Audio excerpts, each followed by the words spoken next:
Hi, everyone, and welcome to The Hash. It is Monday, and we have a bunch of news about crypto and culture to send your way. My name is Naomi Brockwell, and we have on the show Will Foxley, Jen Sanasi, Zach Seward. Welcome to the show, guys. And I'm going to start it off by throwing straight to Zach. Some huge breaking news has just come out. What is it?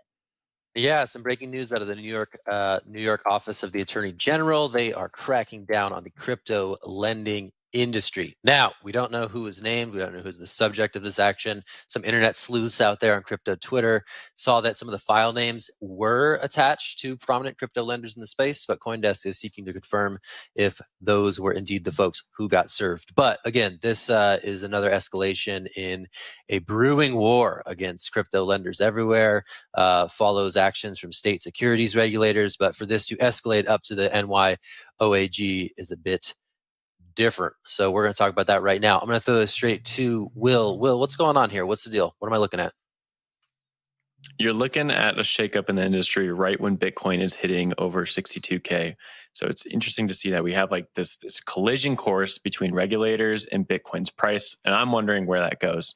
But taking a step back, Zach, you're totally correct there. We've seen a lot of state regulators been going after these lending programs like Celsius, like BlockFi, like others out there.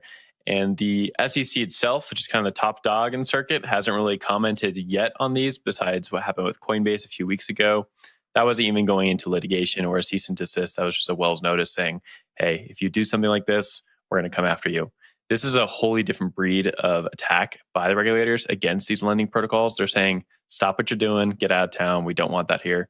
New York is infamous for its stance against crypto. I'll probably toss that idea up to Naomi and see what she's got. But really interesting to see that this regulatory action is coming at the same time where Bitcoin has returned to its May highs. Just fascinating to see those two things happen. It's like metaverse kind of stuff there. Naomi, I'll throw it up to you.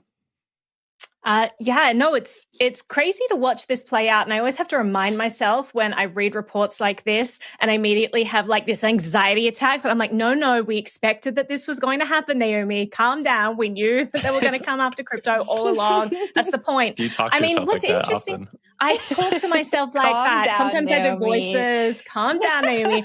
No, but what's interesting is, Bitcoin is special, right? Bitcoin was created in a climate where there were a bunch of different competing currencies that were routinely shut down by government because they could be. And Bitcoin was decentralized, could not be shut down.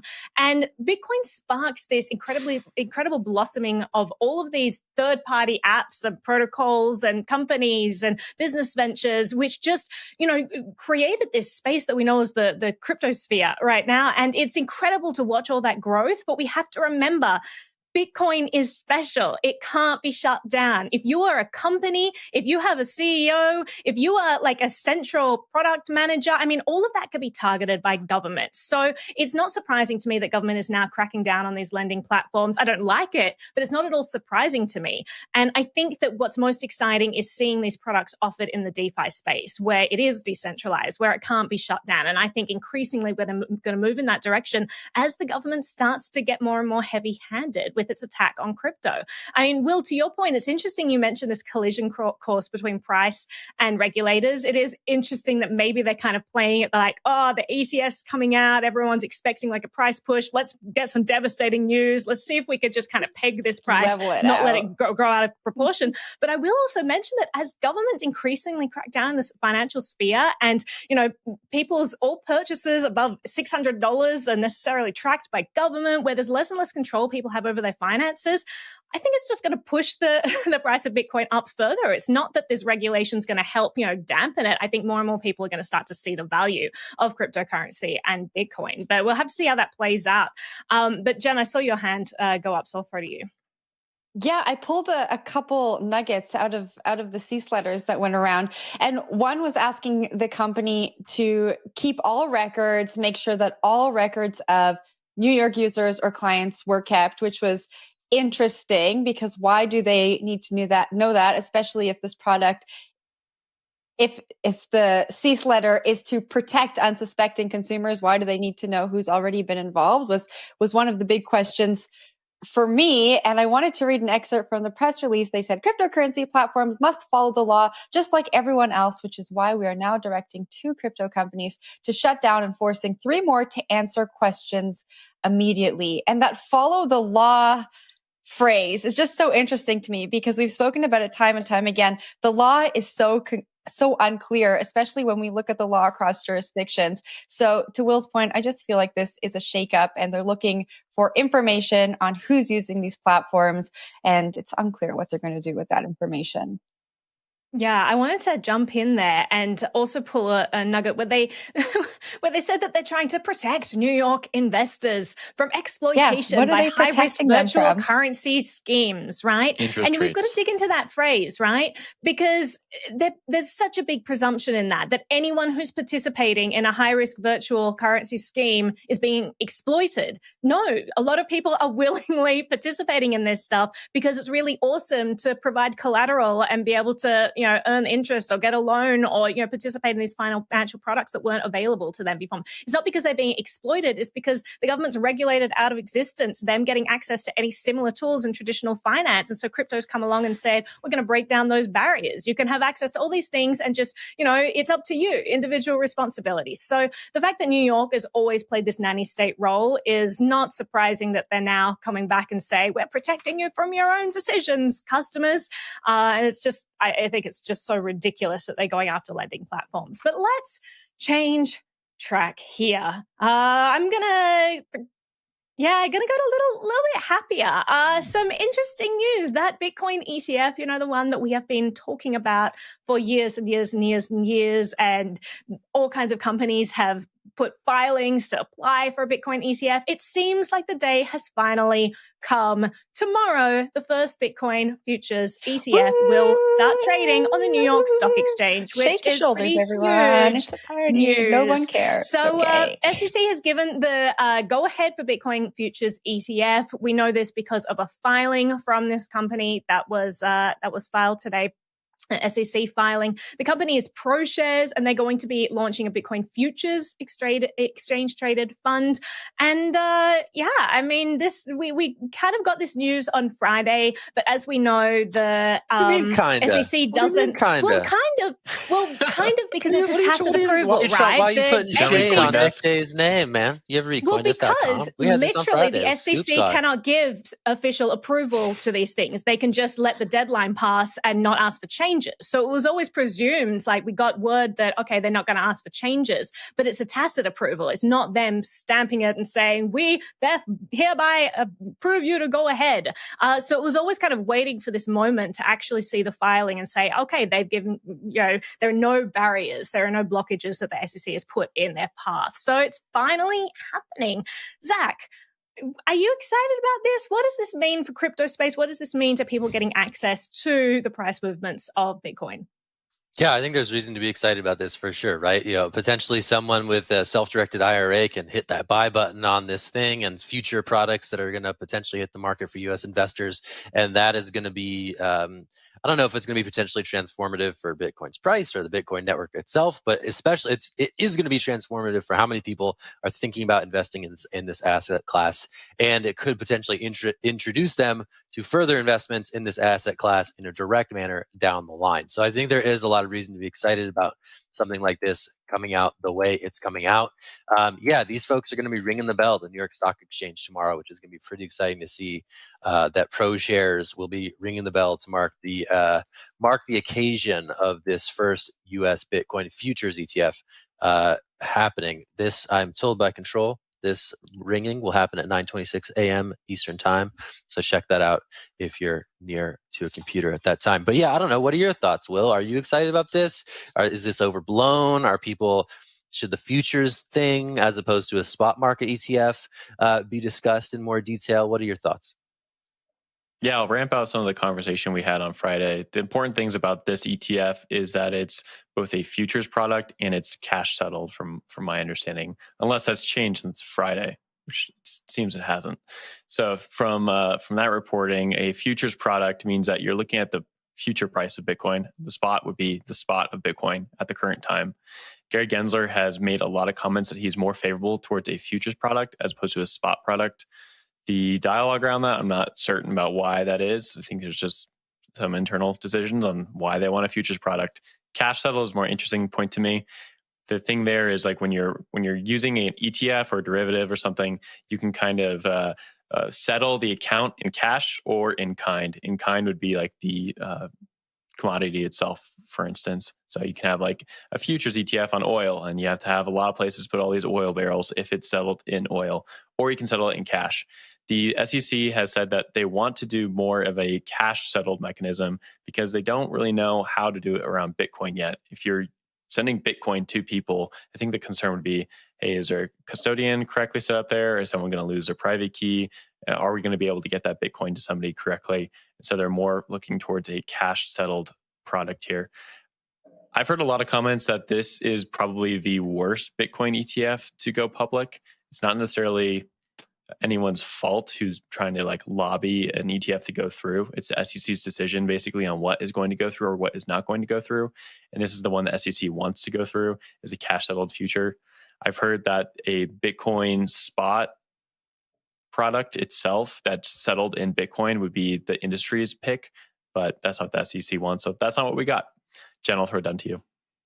I just have a question. I was reading earlier this morning that 3 more ETFs are expected to be passed this month. And we saw the price of Bitcoin jump on Friday when we talked about PROSHARES. So do you think that Bitcoin could hit an all-time high before the end of the year if these ETFs continue to? No, hey? These questions are always so not unfair. possible. I'm just asking everyone to predict the future. Everyone on the show is super intelligent. And so let's just hear it. So I think that the ETFs are not actually expected to pass, but the decisions are still, the deadline is still there, so they have to make a decision. So we'll find out either way where the SEC goes. Maybe just one is enough for them to handle right now. But it is interesting seeing those, price jumps. As we've mentioned before, this has been baked into our psyche in the crypto industry for years and years and years. And every time there's like news, the price kind of moves a little bit. And now it's finally happened. I expected the price to move a lot more, I'm going to say, but I guess this has already been baked in for years and years. So it is what it is. I'm happy with what we got, but Will, I'll throw it back to you. That's all I got on the topic. I want to throw it back up to Zach and see if there's anything all new. Right. Yeah, I'm a one-trick Zach, pony. wrap up. Take us to break. Take us to break. Okay, hold on. Well, take us to break. Just, all right, hold on. Unless you have Let me some look at the break time. list. I got no You can't do ETF price juice. I predictions. got no alpha to leak here. I just think it's funny that it's already priced in. It's like the halving, right? Was the halving priced in? Is it priced in? Who knows? Let's Is it debate priced that in? again. Was the ETF Was priced it in? All priced right, in? anyway. Already priced in? Dude, that is the 4D chess that traders everywhere would love to know. All right, anyway, is we're going meta. to take a break. Stick with us. Speaking of meta, we're going to talk about the metaverse, the Oh, Facebook look at that style transition. metaverse. Dang, Will, alley-oop, basketball season You're is welcome. here. Let's do this thing. It's the Hash. It's Monday. We'll talk to you soon. CoinDesk indexes, the market standard for crypto assets since 2014. The CoinDesk DeFi Index is our latest product and provides insight and exposure into decentralized finance. Our indexes are key for investors looking to access and understand crypto markets. The CoinDesk DeFi Index is the best tool for a diversified approach to this compelling new category of digital assets. The CoinDesk DeFi Index, measuring the investable DeFi market. And welcome back to the Hash. So we're going to talk about the metaverse and Facebook. 2 words you thought you weren't here this morning. So Facebook is looking to hire 10,000 people in Europe to build out a metaverse program for everyone. The interesting thing about this project is, one, they're trying to hire 10,000 people, which is a whole lot of people. That's a ton of people. That's a ton of people. Second, metaverse. They want to build it for everyone. They want to build it like an open internet protocol so that everyone can participate in this metaverse. And Facebook itself wouldn't just dominate it, which I'm not sure if I totally believe that. Seems but pretty suspicious. interesting to see them kind of, yeah, it does seem a little suspicious, doesn't it? Because they've had a lot of problems over the years. Jen, I'm going to throw this down to you. Metaverse is obviously the place a lot of VCs are parking money and a lot of people are growing interested in this. Facebook obviously has some AI projects. They also have that Oculus project, which a lot of people use to jump around in the metaverse with. Now they're putting a ton of capital into this with 10,000 people and also in Europe, which is a notable line here since they're mostly like an American company. What is your thought on this? Well, I hope I don't take us too far away from the story, but when I think about Facebook and their operations online, I immediately think of all of the regulatory issues that they've had. And now I think about Facebook building out a metaverse that they don't want to own or operate. It's going to be open for others to participate in, but it still has the Facebook name attached to it. And I just think, like, as more communities and people migrate to the metaverse, I think we're going to see a lot of regulatory issues. And I don't know that regulators have been thinking too much about it because they've been really involved the metaverse space. in what's going on in the crypto space. Yeah, I don't think they have been thinking about it. I don't think they can even wrap their heads around it.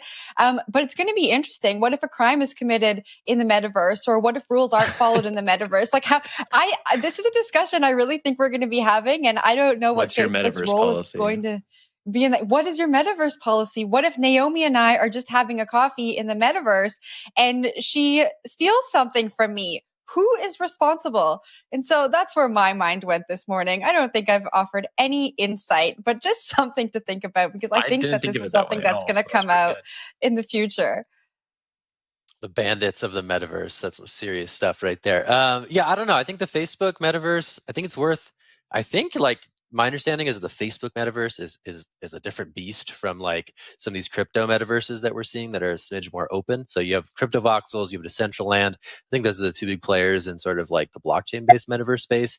And my understanding here is that the Facebook metaverse is sort of its own thing that is not related to that. I think you could extrapolate and say, hey, maybe one day in which DM has actually launched many years after first being announced back in June 2019, that would be the vehicle by which you could buy stuff in the Facebook metaverse.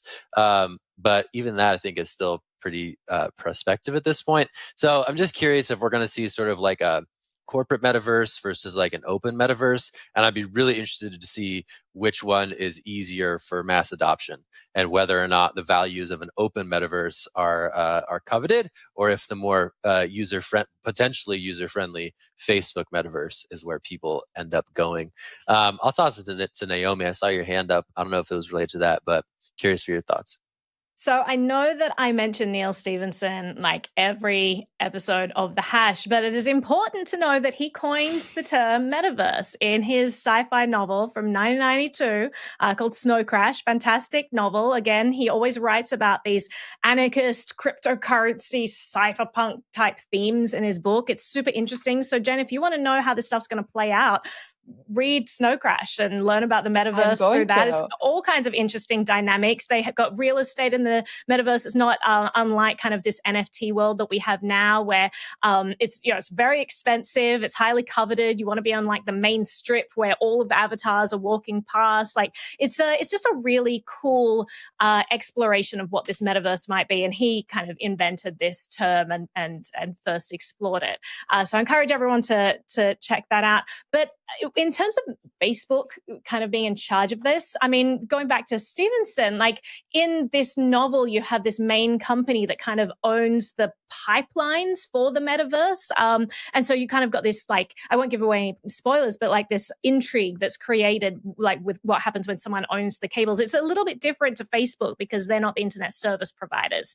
They're kind of just building this open source product. And if anyone can contribute to it, it makes it a lot less ownership heavy. Maybe they will be doing a lot of development in that space. Maybe they'll be hiring a lot of developers. But I mean, Facebook does a lot of work in open source. They invent a huge amount of cutting edge technologies that they then put out to the world and other people then use in their products. So it could be a situation where they kind of expand this world that has been slowly chugging along, but Facebook's just going to like throw in a chunk of investment and get this stuff moving, and then other people are going to start to contribute. All you have to worry about with like open source projects is if you get one player that's really kind of dominating, they tend to move the product in a direction that really aligns with their product, which does stop competitors from having the same access. So it'll be interesting to see whether that sort of stuff happens with this Facebook metaverse. But I personally am excited to explore what this is like. I'm just also very wary about Facebook, I mean, we know what their business model is. Obviously, they're going to be wanting to collect as much data as possible from this metaverse. So that's the biggest kind of worry that I have. But again, until we see how this thing actually is laid out, we won't really have much details. But Will, I'll throw it back to you. Yeah, I'm wondering, do you get like a book deal with that Neil Stevenson guy? Yeah, what's going I on? should. I'm going to start adding like referral links, affiliate links like in my royalty or videos for something. Neil's. But honestly, you guys, if you're just in business. crypto and you haven't read his books, you're missing out on a huge chunk of the culture that has built this community. You're probably missing out on a ton of references. Go ahead, read this stuff. It's fantastic. But Jen, throw on to you for the next story. I'm going to throw to Zach quickly, but I want to ask you a question. Does the book say anything about law in the metaverse? Please tell me. Well, kind of, it's all law is code, right? It's all written into the code. So you abide by whatever rules that each private enterprise has built into their code. So you have rules about whether you can enter certain people's establishments, rules for like how the demons work. Like it's a pretty cool exploration. Demons in this metaverse.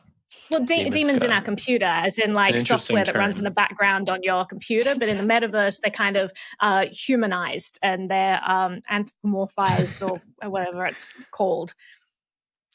I just wanted to share a pointless story that I went to a Blockstack conference 2 years ago, and they had like, it was like crypto conference, but they had like an onstage interview with Neil Stevenson, and they gave out his latest book, and it's a honker of a book. It's like a doorstop size book. So I've yet to finish it, but it's true. Crypto people love Neil Stevenson. You want to come on this show? You please contact us. We would love to have you here and chat with you. Big fan here. Let us know. All right, good stuff. All right, I'll take us into our last story. Okay, so we've heard of play to earn, and now there's move to earn. GENOPETS, a Solana-based NFT move-to-earn game, has raised $8.3 million in their seed round. The game pulls data from users' phones and wearable fitness devices to turn steps into real-world rewards in the game. So I thought this was pretty cool. Unlike some of the play-to-earn games that we've spoken about, it doesn't cost any money to mint your NFT to play the game with. You do have to create kind of an ecosystem to live in, which costs money. And apparently you can translate these steps from the real world into rewards in the game so that you can create these ecosystems. Zach, I'll pass it off to you. 8.3 million is a massive seed round. I know we talk about massive seed rounds a lot on this show, so it's not surprising anymore. But does this surprise you for a game where we're converting steps into rewards for in a blockchain game? So I guess it's an extension of this play to earn or GameFi craze that sort of emerged. And I think, crypto investors love trying to put their money on the next big thing that's a couple steps maybe ahead of the rest of the pack. So I think this certainly, to me, that's what this story is. Okay, this play to earn thing, this is kind of cool. We've seen success with Axie Infinity and other efforts in that space. Okay, what's a new twist on that might be an investable product? And I guess the folks who are keen on the Solana ecosystem have dumped a bit of money into this project to see if that's going to be the thesis that clicks. I think it's cool. Like I can imagine like a bunch of crazy crypto people trying to like game their odometer status, and I wonder how that's being accounted for in the mechanics of the game itself. But it is fun to think of physical activity being incentivized in a way that could be attractive to some of these fitness device makers down the road. There was a mention that was sort of part of the plan here, right? If you link up with, the people who make, Fitbit or whatever the latest device is, it's potentially interesting to think of play to earn as a way to incentivize physical activity. So, hey, physical activity is good and exercise is good. And if this is the next big trend in GameFi, then I think we'll see some more healthy degens out there getting their steps in. So, hey, win-win-win for me. So fit. Win-win-win. I'm going to throw it down to Naomi, though. Yeah, it's interesting. I agree that these kind of gamification of fitness is definitely something we're seeing more of, especially after 2 years of quarantine, where people are kind of like, especially in countries like Australia, they're trying to find ways where they can exercise when they can't leave their houses and all of this stuff. And so things that make it more fun are definitely something that consumers are tuning into. If this gamifies it, I think that's kind of cool. It kind of reminds me of like, you remember when the Pokemon game first came out? I was living in New York at the time, and I was like immediately on that. I was like, I am wandering all around New York City and collecting all of these things, because it was something that tied digital assets to like physical locations where you had to physically walk to a place to collect these things. So I got a ton of exercise, and my neck did not do well because I'm just literally like looking down at my phone the entire time. So I didn't see any of New York at the time, but I saw what was going on my phone. It was really fun. But I wonder if that's like kind of the future of this fitness, is just kind of, creating this gamified fitness world. We already see that in different things like those, what are they called? I've got those fancy bikes where you're like connected to other people and you can like go through mountains. Well, the ones that are always like in someone's fancy living room, and you're like, why would you have a bike in the middle of your fancy living room? Anyway. It's Peloton. Peloton. Thank you. Yeah. Yes. And so it is interesting. The only thing that like I'm kind of thinking about is when it says that it pulls data from the user's phones and wearable fitness devices. It's like, what data is it pulling, right? Is this pulling your physical location? Is this like, there's going to have to be a lot of safeguards, because those health devices collect huge amounts of personally identifiable information about people that are very sensitive. You have these devices calling ambulances because they know someone's about to have a heart attack before the person does. Like, they have so much data about people, right? It's incredibly sensitive. So like, what kind of stuff is going to be pulled and put on the blockchain forever? That's what I would be interested in before I start using this stuff. But very cool. I definitely like the potential of this. I want to see where it goes. But let's wrap it up. Let's go to the end of the show with that note. Thank you so much. It's been The Hash. It's been Monday. We've talked about lots of great stuff. We're going to do that again tomorrow, get you up to speed on everything that's happening in the world of crypto and beyond. I am Zach Seward. It's Will Foxley. It's Jen Sanasi. It's Naomi Brockwell. We're The Hash. We'll be back tomorrow. Thanks for sticking with us. Check out all about Bitcoin at 3 p.m. Eastern on CoinDesk TV. And hey, have a great week. All right. Thanks, folks. See you.